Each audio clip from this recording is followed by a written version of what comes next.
everybody. Hello, welcome to our final episode of the season, Pisces and the 12th house. In December, at the very end, how on cue are we? Per usual. Always, it's crazy. I'm like, when did we Almost like we planned it. It's wild. Are you ready for all things, holiday things, Christmas? No, things? well, I think I'm just gonna like hibernate, and that's kind of been my mode for all of December. I'm just hibernating, and I feel very good about it. I love that. Yeah, I do. yeah. I think that's brilliant, honestly. The energy is weird outside. I'm good staying in. It's, I feel like with the days being shorter and the nights being longer and it getting dark so early, I am like really, really ready for bed by like 5 p.m. And so it's just not the time of the year to be like hustle and bustle and trying to like shop and I don't know how people do it. I'm like, one day I'll get it all done and do everything in one day, and then I have to sleep for, it feels like forever because I'm exhausted. Yeah, same, man. It feels good to rest.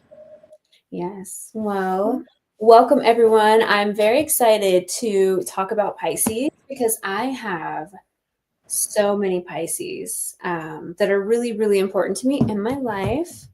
I have my 2-year-old. This is my experience with Pisces. 2.5-year-old. She's very dramatic. She's very emotional. She does not know how to regulate her emotions quite yet, but there's a lot of them, and she has like an Amy Winehouse voice. I don't know if you've ever heard Salem talk, but she is so raspy. Oh my God, she's raspy. And so she just embodies to me all things Pisces. She's like imaginative, she's free. She, even at her young 2.5 years of life, she is very like Pisces energy. She's also an Aquarius rising, so she has pink hair and she's just very, very like lively. So, and then as far as like adults, my experience with Pisces women, I've actually had good and bad. I feel like it can be a really like close relationship, or sometimes I'm just like, I don't know how to read you. They're very hard to read to me. Yeah, I They're agree. difficult. Yeah. And then the masculine, I absolutely love Pisces men. I have always had just such a platonic like friendship to the core. We just vibe, we get each other. A lot of times they're mostly gay men. So I I don't know. was just about to say the same thing. I Yes. think I only know Pisces gay men. Yep. Not all of mine, because I have a few really good buddies that are straight Pisces. Are going to be like watching this and be like, hey. So, but I'm really close to them. I just value like their intuition is very different. They lead with intuition. And I kind of admire that in a masculine form because I think that gets missed a lot. But with the Pisces masculine male, I think they really tap into that if they're evolved. It always depends. But yeah, I've had really good experiences with men. Some women I'm really close to. Some I'm just like, are we friends? Are you human? Are you an alien? I don't know. It's really, really confusing. So, Yeah, I think a little bit of both. yeah, for sure. There's so much feeling, and there's so much. I think that unless they really have learned how to create boundaries on like to protect what they're actually feeling versus what everyone's feeling, I think that if they haven't created those boundaries, they don't even know. So I don't think the confusion is so much that they're trying to trick you. I think that they're unaware because they're feeling everybody's shit. So Yeah, I but could see that. It's my like, I don't know if this is like true or not, but it's my understanding, and correct me if I'm wrong, that Pisces kind of embody like all 12 signs. yeah, So they're the hardest sign for me to like pick out when people are like, guess my sign. And if I can't figure it out, it's usually a Pisces. you're like, all right, I'm not getting it. You're Pisces. Yeah. Yeah, no, they definitely are very different. And that is true. I mean, they're at the end, they embody all the things. And um, there's just so many, and they're mutable. I mean, so Pisces is a water sign, first off. They're very intuitive. They're very, water has like a flow to it. It's not quite like an air flow, but it's definitely flowy and being mutable. They shift and change a lot. And so where one day they might be very consistent or stuck on an idea with something, the next day it could be, well, actually I've shifted gears and I'm going this way. And they're really go with the flow. And I think that mutable aspect in their makeup really makes them like shifty and on top of the emotions, like one minute they're feeling this emotion, the next minute they're feeling a different emotion. And so that shifts on. There's just so many things about them that it's like they're very complex and they're very like layered. Very. Yeah. So I think yeah, boundaries is the perfect word for a Pisces to like if you needed a goal. yes. Well, and I have a really, really good friend. She has been working on that in her later years. She's older, and I think she's really starting to figure it out. And I think that it's really hard for her. I hate seeing her struggle with like, I've got to set these boundaries, but there's also a lot of compassion and a lot of love in their nature. So it's like setting boundaries feels mean, and Mm-hmm. letting other people walk all over you, they're so forgiving that it doesn't feel so bad. But it really, until they realize, like, okay, I deserve better. I don't deserve this. I'm creating these boundaries. It's not mean. I'm a human and I have these rights or I deserve these things. I think that's kind of the lesson there for a lot of Pisces. Yeah, I agree. So I'm just going to go through some things here. I made some notes so that I stay on track because I tend to squirrel off into other worlds and other things. The biggest things, like I said, with Pisces, compassion, empathy, they're very spiritual beings. They're very open to different ideas, and they're also not judgmental. So a lot of times in terms of religion, they can be really consumed by it or so kind of loosey goosey that they can like, oh, I understand this and that, and they kind of take little pieces of each. There's not Mm-hmm. real strict spirituality there, but just very spiritual. Mm-hmm. Part of the dream world, creativity, they're very creative. A lot of times there's a lot of artists, Pisces suns.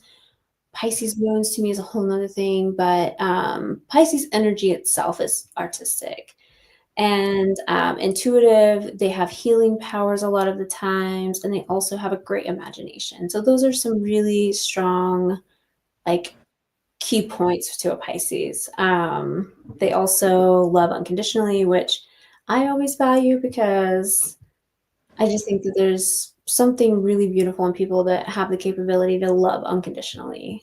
No terms, no matter what you do, as long as it's not harming them. I admire that. So, Yeah. and so some of the things that would be an unevolved Pisces, I would definitely say addiction is my go-to. They Yeah. tend to, you know, abuse substance a lot because there's this like need to escape. Yeah.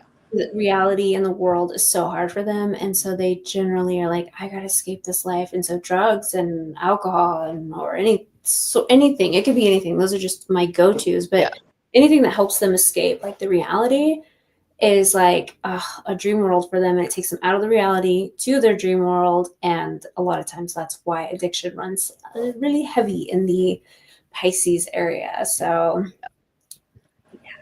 I can agree. And from all my experiences, yes. yeah, it's like And it can lead to a really dark underside. yeah, Really dark and very quickly. It's also like kind of like if you don't know who you are and you're picking up energies from all the other people, it's a lot of confusion. And then if you're like dissociating with drugs or alcohol or whatnot, it can just like lead to so many dangerous activities. I've been in the most dangerous positions put in by Pisces. yeah. 100%. I'm like, yep, I can see that. I had a really good friend growing up that was a Pisces. I wish I knew her chart. She'd probably give it to me. She reaches out every once in a while. Um, she went from like this very religious, like this is how the extremes are.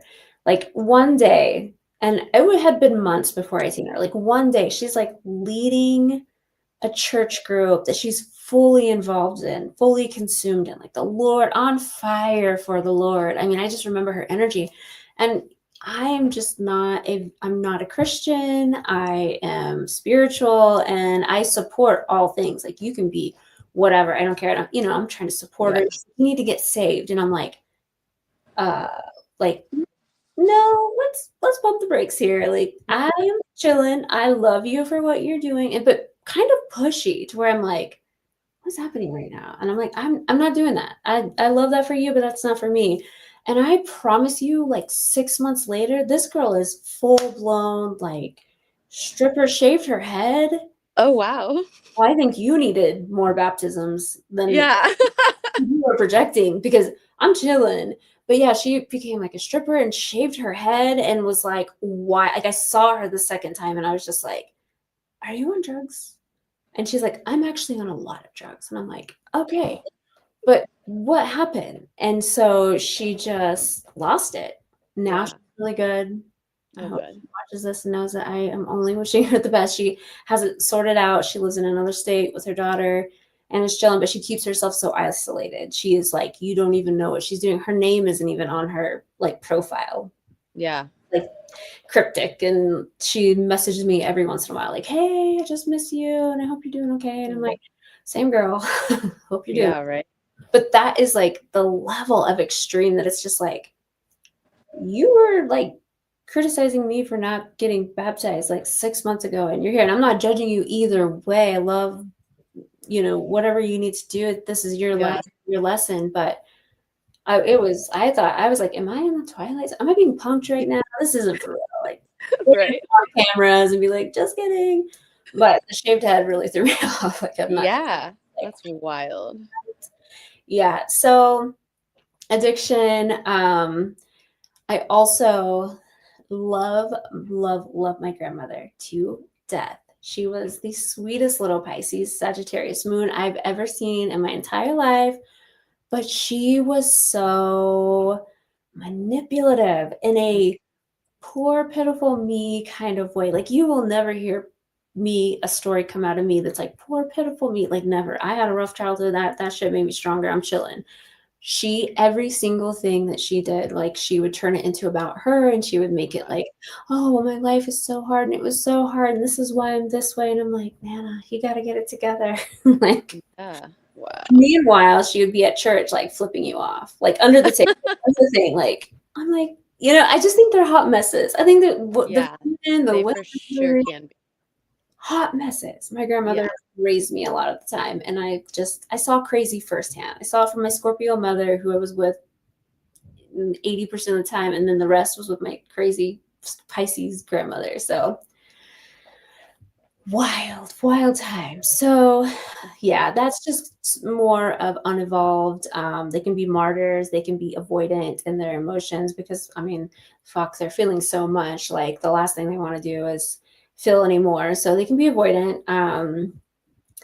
I think that again, boundaries is just the best thing that I can say. If you're a Pisces, you have a lot of Pisces placements or any Pisces placements, look at what that planet is and the house that it's in, and make sure that you're creating boundaries and space for yourself in those areas. So, a perfect example would be like an area or a Pisces sun in the fourth house, like probably family, like fourth house is family. That's probably the area you need to create boundaries. Or if you're a Pisces sun in the 10th house, career is probably where you need to really set some hard boundaries. So again, those are just two of the easier ones to like pinpoint. But Yeah. so I was just gonna go through here. Pisces moons. I've said this 1,000 times, and it always depends on other aspects in your chart. But I think that a lot of times Pisces moons suffer with the relationship with the father, either being completely absent physically or emotionally absent. I just think that there's a connection there. I've done too many charts in my life for there not to be, and I've never, this is not something that I've read somewhere. So this isn't something that I've studied, that I've been taught. I've just done a, like millions of charts. And anytime out of like all of them, there's been maybe like a handful, maybe five that have had Pisces moons that did not have issues with their father being absent, but the majority of them do. So I definitely in my study have found that Pisces moons tend to struggle with an absent father. So Fascinating. you probably won't find that anywhere, but that is just part of my study. Data collection. Yeah, I'm like, definitely something there. Yeah. Pisces, Mercury. So these are the, artists. They think in terms of like images, symbols, and they are poetic, they're imaginative. These are like the Edgar Allan Poes of the world that have that like poetic, dark, because Pisces is pretty dark. That Pisces, Yeah. they come off very sweet and oh my god, hello and hi and what can I do for everyone at the party, when they probably have like people shacked up in their dungeon or basement tied up somewhere. That is that kind of energy. I'm telling the truth, because it's Oh like yeah. they're dark. There's a darkness there. So but back to the Mercury. This could be someone that's really creative, imaginative, and just very poetic. I always think of like the way they think and the way that they compose words is very poetic. And I'm going to go through some questions here. I do think all Pisces should have some sort of a creative outlet. Oh, absolutely. Well, we have Salem because we're really aware of her chart. We have her in ballet. We plan on putting her into music once she gets a little bit older, and all kinds of sports and keeping her busy. And that's really she's like Pisces stellium in the first house. Oh dang. Like who planned this birthday? It's literally, obviously I didn't know the rising and how that was gonna all lay out, but Yeah. yeah. Wow. Yeah, it's fun times. All right, I did have a fun fact. Oh yeah, typically Pisces, Mercury often communicate best through art, music, or anything that's not logic. So like artsy, poems, things like that. That's kind of their way of communicating. So just a fun fact I threw in there in my notes. Pisces Venus. This is obviously how they love and how they are in relationships. Very romantic. I have a child I'm not going to say boy or girl because I don't want to give her away, but I have a child that's a Pisces Venus, and she's very romantic and she loves things sweet. She also has a lot of placements that don't like to admit that, so she would die if I told anyone who it was.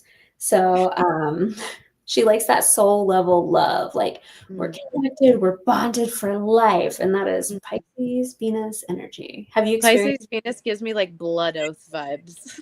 Yeah. We're in this forever and Yeah. until we die. Yeah, and beyond. Mm-hmm. Yeah, very much the romantic. They seek unconditional love and connection, and they make really great partners because they are so loving. They are connected to you. They care about you. They show up for you, and they'll do things for you. And they're just, and they're loyal. They are loyal. I've seen some that, stray a little, but when they're evolved, they're very loyal. All right. Pisces, Mars. This is not one that I would want particularly. Don't you agree? Wouldn't you say that Pisces, Mars wouldn't be like your... I think that there's a It way. would feel complicated, I think. Yeah, but I think if you're really tapped into your intuition, because this is somebody that's going to lead with intuition and with emotions, I think if you're really tapped in and aware, it could be good. It's not a really energy one. It's not one that's going to like constantly be getting everything done and moving and shifting. It's kind of an ebb and flow, like slow and steady, energy high, energy low type of energy. But I think if you're really tapped in intuitively, I think that this could be a good placement. But I think if not, I think it could be really like a recipe for like somebody who doesn't get out of bed for a while. Like, it could be with the wrong placements. This could be really heavy. With the right placement, led intuitively, I think it could be really cool. I think you could do a lot of things and move through your life in a way of knowing and trusting that would also build confidence over time. So could be good. I'm not saying if you have a Pisces Mars, you're doomed and you're never going to leave your room. I'm just saying it has that tendency to if it has maybe not so amazing aspects to it, it could be when you see people that you're like, oh, they never leave their house or they never leave their room or they're depressed. Like it has that kind of energy with the wrong placements. All I'm saying.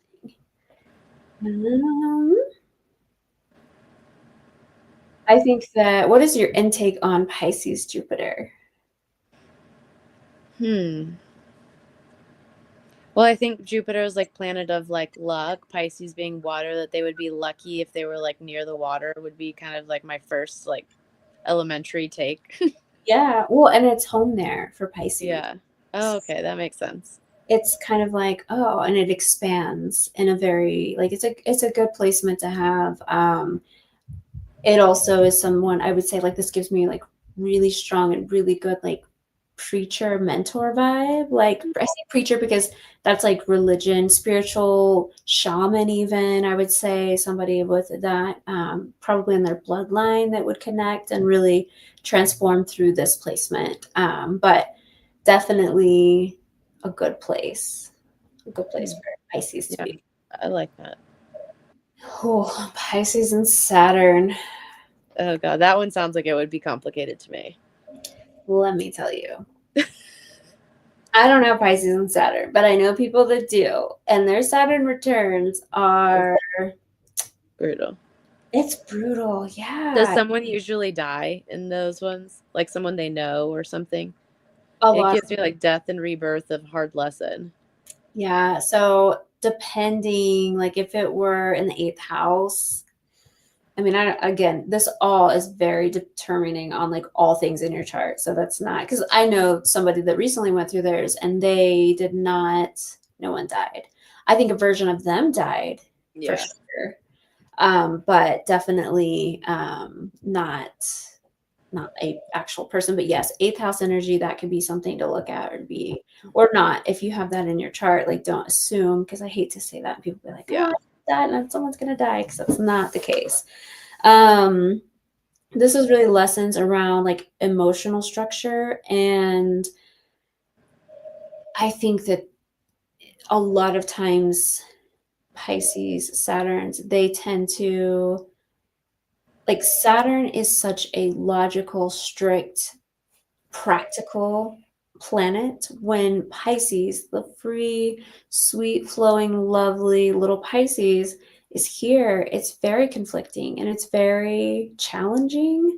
It does not flow. And there's a, you know, a want to be an artist, but I also have to provide. Like a want to be, something, but I have to do this. Like that's really hard, and it's internal, and then that's really, really challenging. And so I feel for you if you have a Pisces Saturn. I feel for, all Saturn placements. I know they're hard. They're all hard. This one would be especially hard. So yeah.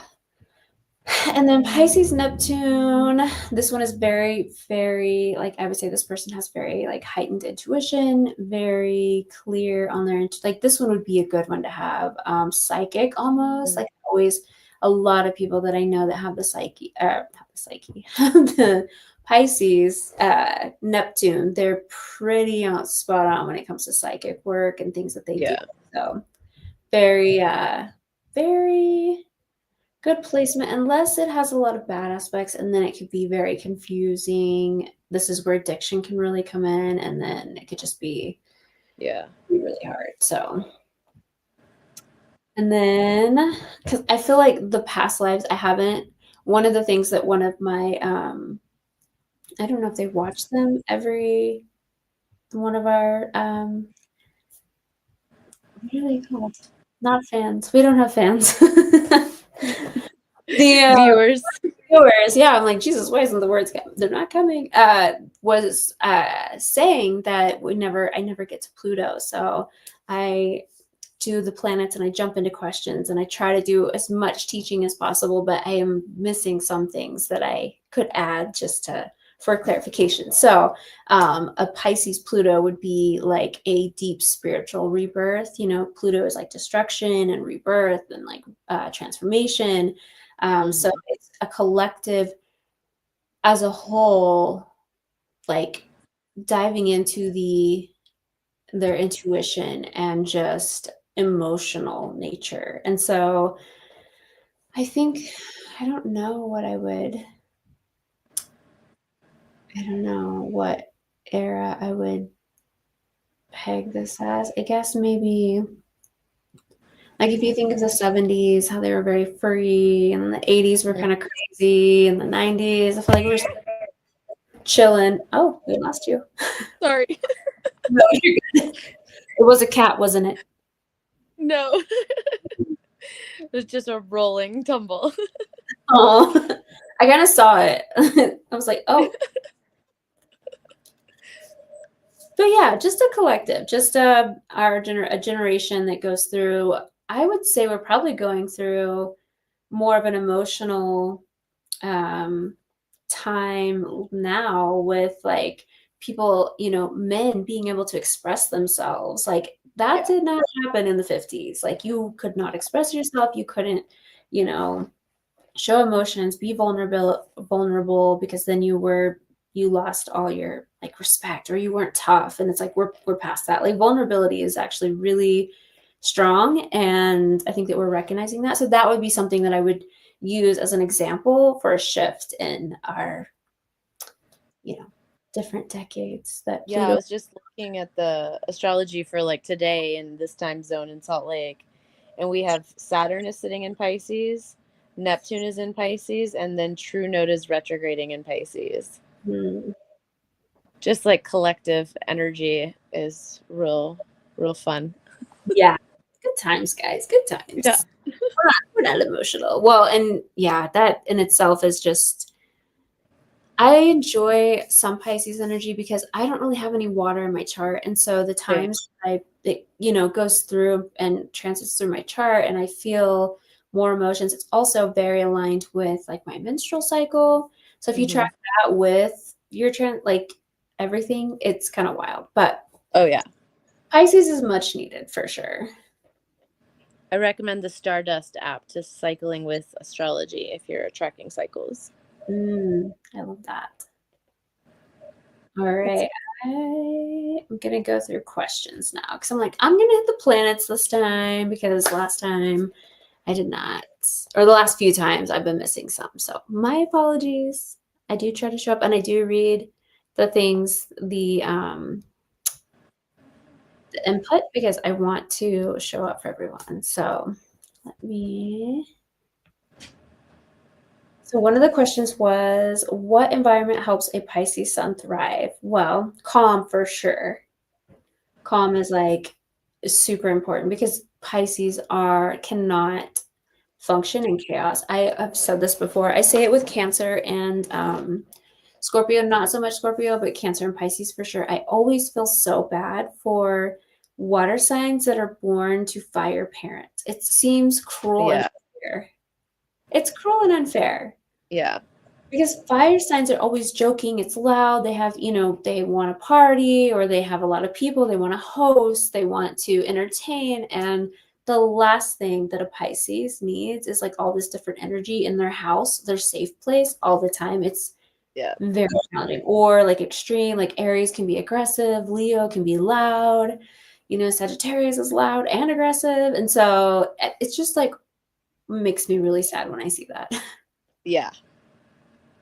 So calm, creative, an emotional, safe place, I would definitely say. Maybe something to do with water. Like I always think of like they really love water. They love the flow of it. So I always recommend things like that for Pisces suns. Yeah. And getting grounded. Yeah.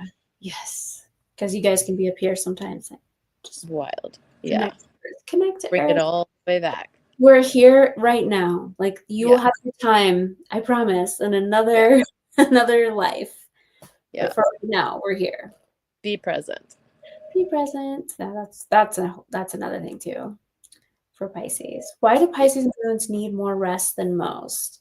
Well, and we've been talking about this. They absorb emotion. They take in everybody's feelings. They can be in a room with 20 people and they can feel all of their emotions. And like, how would you know what is yours and what's theirs? I don't know how they actually do that. The ones that have figured it out. Mm-hmm. I can't imagine how confusing that would be. And so, yeah, if you go to a party, even 5 people, fuck, like Yeah. I can deal with my emotions half the time, let alone 3 other people's. But they definitely absorb all of the emotions and all of the feelings from other people, and so they require more rest because they have to they probably need to detox and sort through all of that, and it's probably a daily thing, to be honest. Yeah. Facts. How do Pisces Venuses experience unconditional love? Again, I think I covered this with the Venus. It's very like soul connecting. Like I love a Cancer and Pisces together because Cancers are so soul connecting. Pisces is so soul connecting. And then, Scorpio too. Scorpio is a little more terrifying soul connecting. It's like, leave me and you'll Intense. die. Very intense. Whereas Cancer and Pisces are a little more subtle. Cancer may cry. That's okay, but they're not going to kill you like Scorpio will. Yeah. Wear your skin. Yeah, like you're gonna leave them. They're not going to allow. But Pisces like that. They're dark. Mm-hmm. They low key love oh, you're gonna murder me if I leave? Well, you must really love me. Yeah. Pisces energy. Yeah. It's a little emo, right? Oh, for sure. I'm trying to think. I was trying to think like who is like a celebrity that I really like that's a Pisces. And I used to think Billie Eilish was a Pisces, but I was so wrong. She's a Sagittarius. Oh, wow. I feel like I knew that, but also that it's still surprising. I know. Because her Pisces. energy is like peaceful to me. Yeah. No, she's a Sagittarius. That's I don't wild. know. I was going to use someone, but I forgot who it was. This must be a lot of Pisces moon placement, I'm guessing. How does Pisces moon express anger? A lot of times through withdrawal or physically. Like I know, and again, this kind of derives back to the Pisces moons that I've done charts for.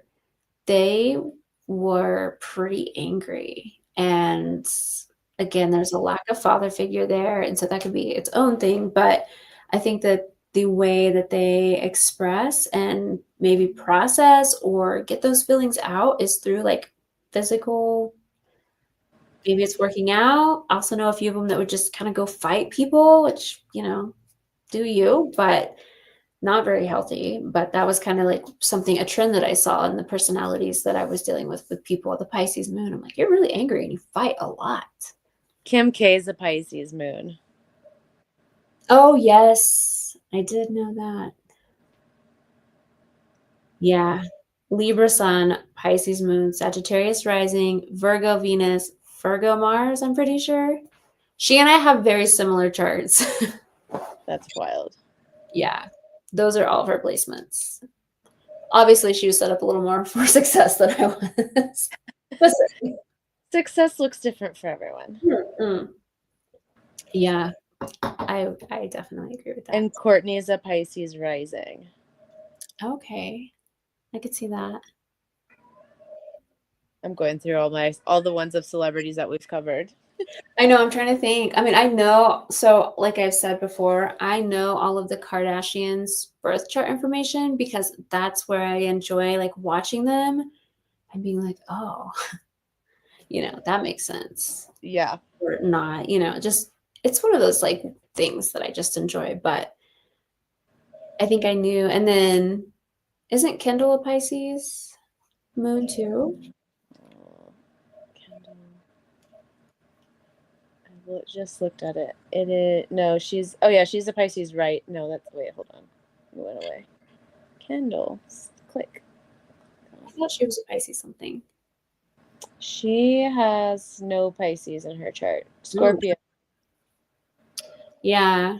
Oh wait, she has Pisces and Saturn. Oh, well. Oh wait, she has a Pisces moon. I was gonna say I would Oh be. no, Aries moon in the 12th house. Sorry. Oh, okay. I was like, maybe whatever I looked at was the wrong time or something because it was Yeah, showing. she's like, it's close. Yeah, I was like, but I probably looked at something that was just a little off. Um, but yeah, Pisces moons, they can be aggressive, and that is, I think, one of the ways that they express anger. Why is Jupiter traditionally strong in Pisces? Um, I think that a lot of times with Jupiter being, it has the theme of faith and compassion, and those really align with Pisces. Um, Spiritual expansion, like if you think of in terms of like that's what Jupiter is, and Pisces, very spiritual, and maybe not the expansion part, but it really does align and it complements. So to answer that question, I would say definitely through the spiritual aspect. Sorry, I can't talk. My red wine. I haven't drank in a while, like here and there, but I'm like, red wine will be good tonight. And I'm like choking it up now. I'm like, oh, yeah. It's always on a live stream. I once Mhm. choked during a live stream on beans. It's real and raw. You Real know, and raw. yes. We don't edit and come back and then No. like in and have Get some what you get. music. This is real time. Why is Saturn challenging in Pisces? Well, I said earlier, but I mean, if you think of it in terms of Saturn is about structure and Pisces is does not love structure. And so when you have a planet and a sign mix that don't align, it just makes it overall challenging and it's harder to go through those lessons because you're more defiant of like, no, I'm going to not have a schedule and be free and live off the land and be a gypsy on the beach and everything that I ever dreamed of in my teenage years. But no, like you have to be responsible. You have to make a living. You have kids now. You definitely cannot live on the beach. You have to work. And listen, I know there are people out there that live off the land with their kids, make it, provide food, all the things. And good job for you for figuring that out. Some of us resort to like the 9 to 5 Yeah. because it's what we've been told to do in society. And we probably have a Libra sun and Neptune is squaring in Capricorn, okay? But we're here. Yeah. No shade to those people because that was literally my square that I was throwing shade at. So, but yeah, I definitely when you have a Pisces Saturn and you want to be free and flowy, Saturn does not like free and flowy and it's not really going to vibe there and it's not going to work very well. Mhm. It's going to be challenging. Oh yeah. Um,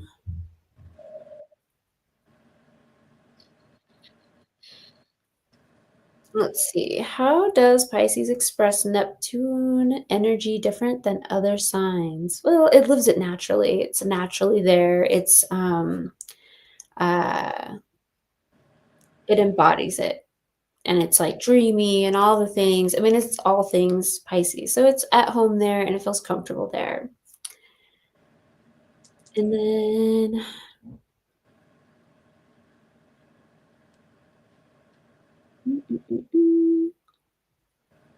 what are good houses for Pisces to show up in that make them more practical? Well, obviously, the houses that are more practical are going to be the second, the sixth, and the 10th. Mhm. Those are Taurus, Virgo, Capricorn energies. They're very grounded, they're very routine, they're very structured, they're consistent. It is anytime Pisces is in any of those houses, if you have a Pisces stellium in any of those, you tend to be a little more structured than most Pisces. Say if you had a lot of Pisces energy in the fifth house, you probably are pretty wild and crazy. Ninth house, same energy, probably pretty wild. But in the second, sixth, and 10th house, there's a little more structure there that I would say could really ground a Pisces. And then I don't have any more questions on my thing. I know Gigi's got some questions for Yeah. us. Shout out to Gigi. Love her. But I can go through the houses really quickly, and then we can jump right into Gigi's because I was trying to see if we're on time. We've got 20 minutes. So, and I made myself a lot of notes for this one, guys. I'm like, it's the holidays. I'm going to be so tired by the time we did our shopping today. So, Oh, dang. That's a lot. yes. So I was like, no, I'm going to show up and be so present, but I need to have like a real good outline that I can go off of so that I'm not like putting everyone to sleep. Okay. So this is a Pisces sun. I'm going to use the sun and go through the houses and kind of what I put together with the energies with Pisces in the houses. So the first house obviously is self. When you have Pisces in the first house, Pisces sun in the first house, this could be somebody who has like a soft presence, a soft approach. They're very subtle and sweet. And a lot of times their demeanor, they can be very caring and just also very, I don't want to say delusional. They could be with the wrong placements. This could be like someone that's delusional, but of self. So the first house would be self. So there could be like some sort of placement of somebody who has an eating disorder, or like this could be that kind of energy, like a delusion of self, like they think they're fat and they're not fat, or ugly when they're beautiful, and just those sort of things. There's a word for that, but I never get it right, so I'm just gonna Like body dysmorphia or some sort of. yeah, that exactly. So it could be really good, they could be really kind to themselves depending on their full chart, but they also could be very hard on themselves. The Pisces sun in the second house, I would say this is strong for like spiritual values and self-worth. Again, it all depends on the chart, but I would also say this person is really good with finances. And that's something I haven't touched on. Pisces typically are very good with finances, ironically. Typically, they have good credit scores. I know that sounds crazy, but they stay on their shit on like another level. I've witnessed it a handful of times where I'm like, oh, I guarantee you're like, you know, in debt, whatever. And I'm like, they surprise me a lot. So don't underestimate your fellow Pisces, because they probably are sitting on a gold mine that you have no idea, and they're private. So you'll never know. That's wild. Yeah. Pisces, but this would be a placement of someone that really has good like financial understanding, financial literacy, whatever you want to call it. They possess that heavily in this placement. Again, it's kind of, like I said, the second, the sixth, and the 10th house being really grounded. This would be someone that, a Pisces, that could be grounded and financially successful. Pisces sun in the third house, very good with siblings. This would be like the ideal sibling. Like I've said Leo as a sibling. We've gone over like Gemini as a sibling. And yeah, they're cool. They're maybe fun. But this would be the sweetest, kindest sibling. Probably like kind of the little mom of the neighborhood kids when you're young. Like maybe the girl that's bringing the snacks, or the guy that's, looking out for his buddies. It's that kind of energy. So cute, fun, and just, I would say, a great sibling for this placement. The Pisces sun in the fourth house, very emotional, very tied to family, probably never leaves home or doesn't live far. These are the people that live like across the street from their parents. Could never be me, but Yeah, nostalgic is what's coming up for me. yeah, no thank you. I would die. My mom doesn't even know I live in Oklahoma. She has no idea. She'll text me so early, well, not even early, and she'll be like, "Oh my God, I'm so sorry. I forgot you're an hour behind." And I'm like, "It's okay, Mom. It's That's fine." I was on the news for the kombucha company that I work for. We Oh were yeah. on there talking, and I'm like, "God, my mom watches the news. She's gonna see it. I'm gonna have to tell her." That's gonna be a whole thing. But yeah. Anyways, living across the street from my mother, it sounds like I'd No. really pull my own eyes out of my head. Yeah. That sounds awful. Yeah. I don't have this placement clearly. Pisces sun in the fifth house. This person's probably very creative. I just think of like artist, very artistic. I mean, like extreme artist. Like I think of like really, really extreme artist. I don't know. I don't have any examples. You have any that you could? Lady Gaga. Yeah. I'm curious to see where if she has Pisces ruling her fifth house or something. Just very Yeah. extreme with her art. Pisces Sun in the sixth house. I always say I feel like more of a negative trait when I see like Pisces in the opposite house of where it lives. Opposite of the 12th house, which is typically like the Pisces house. But I think there are times that I could be a little more lead with a little more like positivity. Like this person could have a really strong intuitive nature for like healing. Like there could be like a healing, like you think of the sixth house in terms of routine and strictness, but it's also like health. And so if you really, this person could have a lot of beautiful aspects in their chart that really, I mean, this could be like a medicine woman, man, shaman, that kind of energy that I never really tap into. I feel like a lot of the times I'm just like, they're doomed here. You're not Yeah. doomed. I just need to tap into other aspects that could make it more appealing. Right. I would say healer here. Um, Pisces Sun in the seventh house. I'm like, I'm gonna be more positive. Oh, Pisces in the seventh house is just sounds like someone who throws themselves into relationships, but maybe has really successful ones. Relationships are the theme here. Yeah. And I think that's probably their high importance and what they probably gravitate towards more. This is probably the girl that's always in a relationship or just has her partner and or his or her partner, I shouldn't say her, but the person only really concentrates on the person they're with, and that's kind of their world. There's just nothing wrong with that. I don't think I would like that, but there's nothing wrong with it.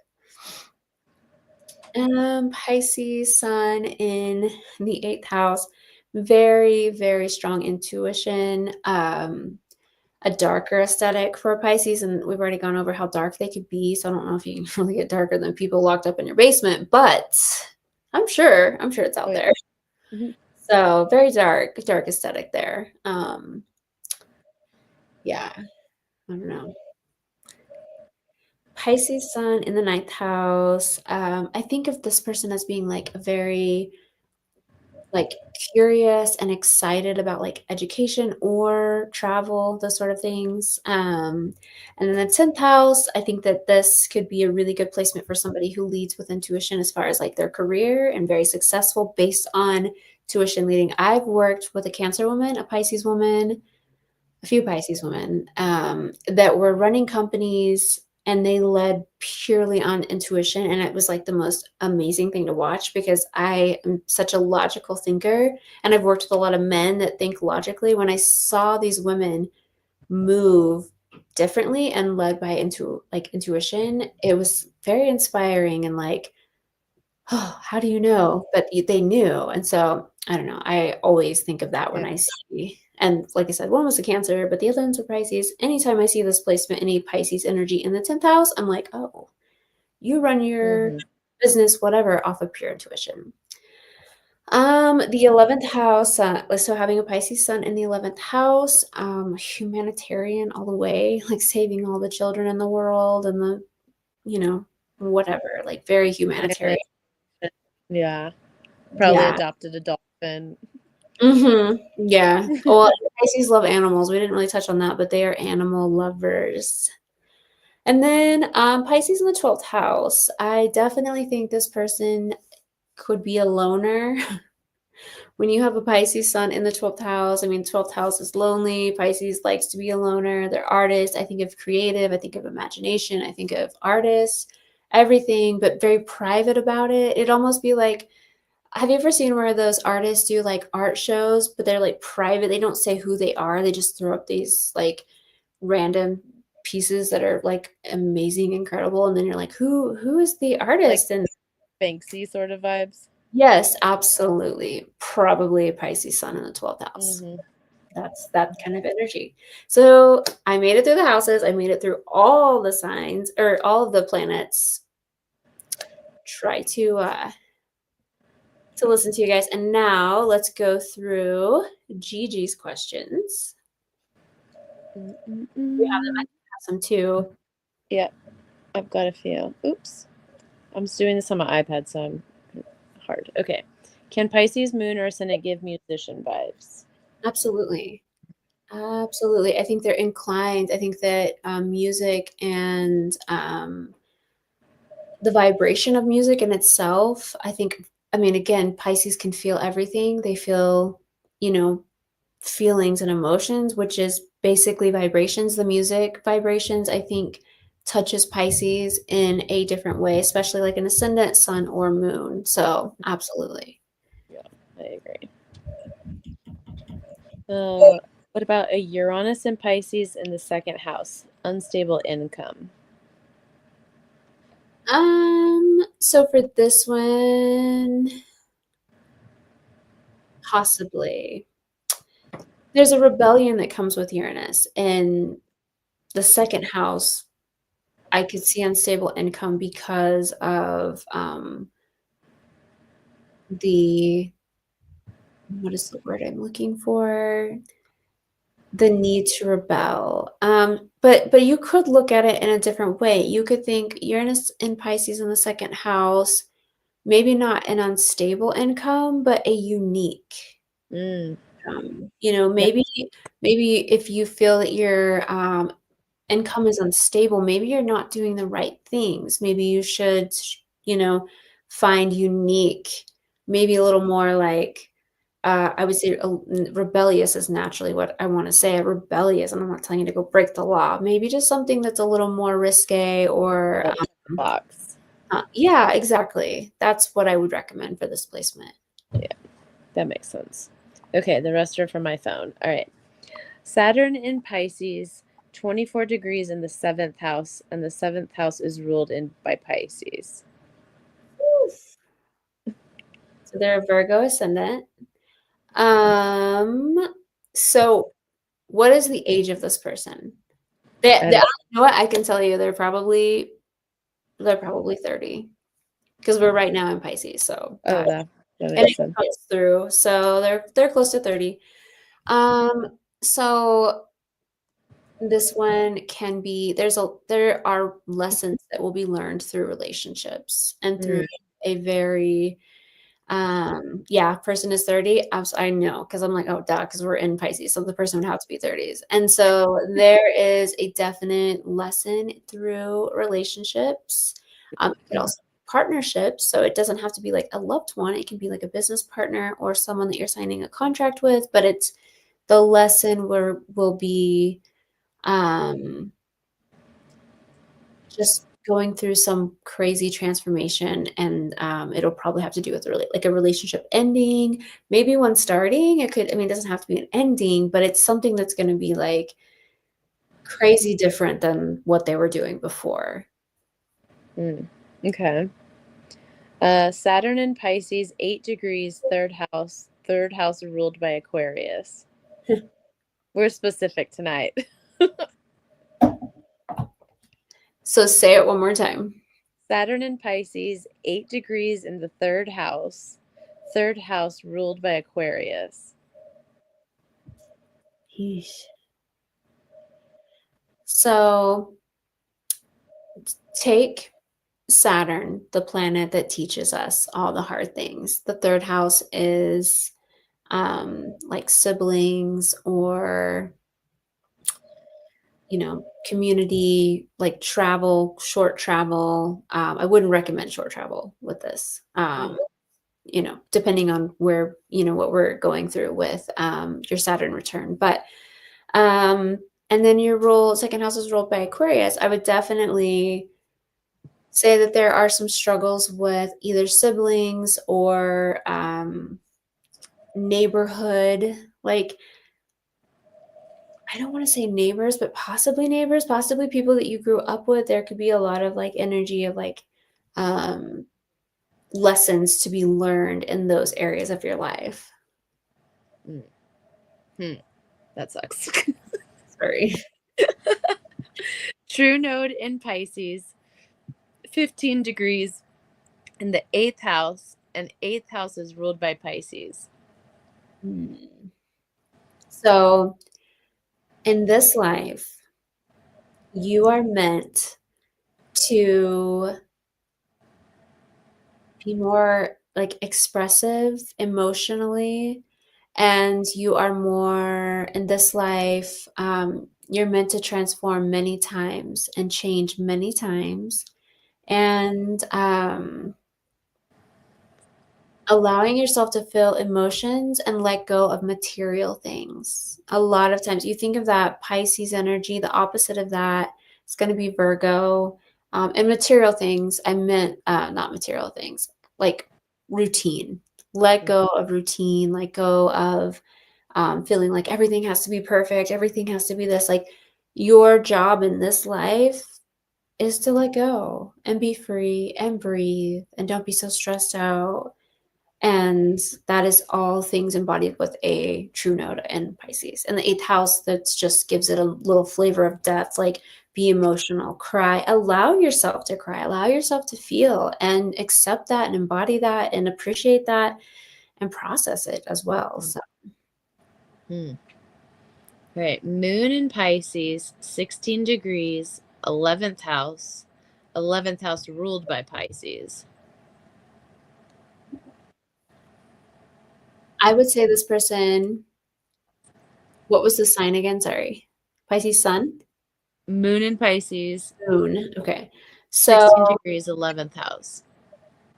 there's a huge tie here with friendships and feeling connected with friendships, or possibly feeling really connected to community, or some sort of like getting fulfillment through doing things for the community, doing things to help others, or doing things for friends. A lot of times Pisces moons tend to lack, and so therefore they want to give, and so this would be like giving to the community, feeding your community, helping out where there's lack, because they have felt that same lack because of Pisces moon. It's not the most favorable. And this is an interesting one. We talked about Saturn and Pisces, but Saturn Pisces, 24 degrees in the 12th house, and the 12th house is ruled by Pisces.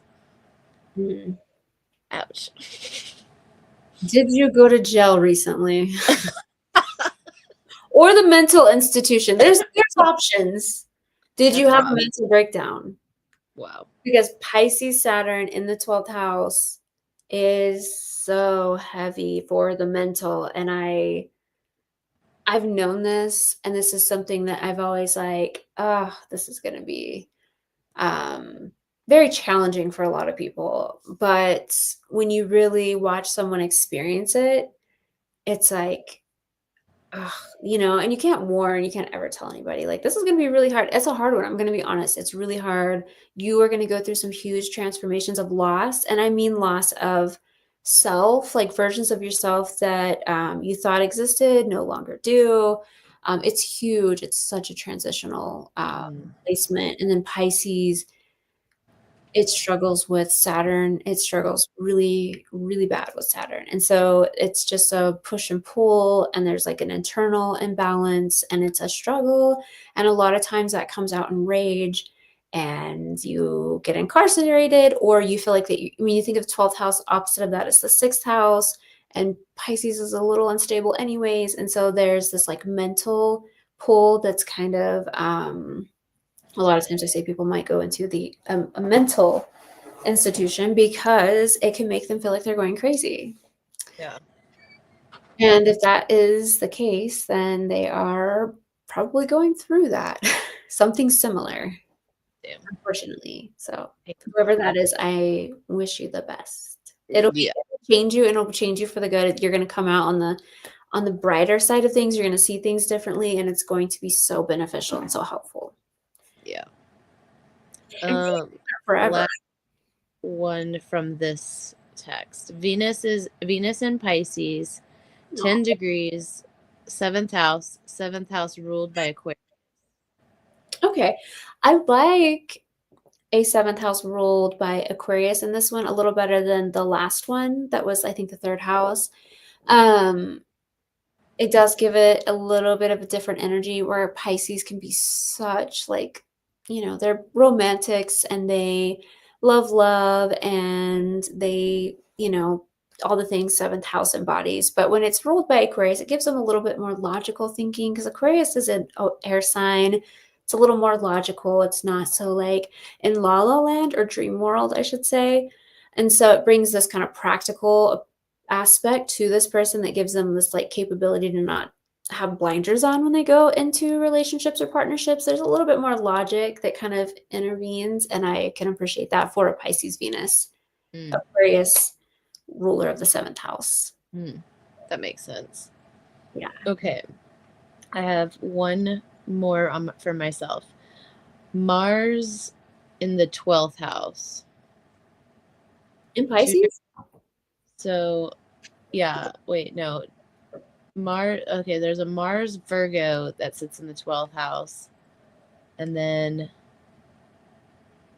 Mars Virgo in the 12th house wouldn't be horrible.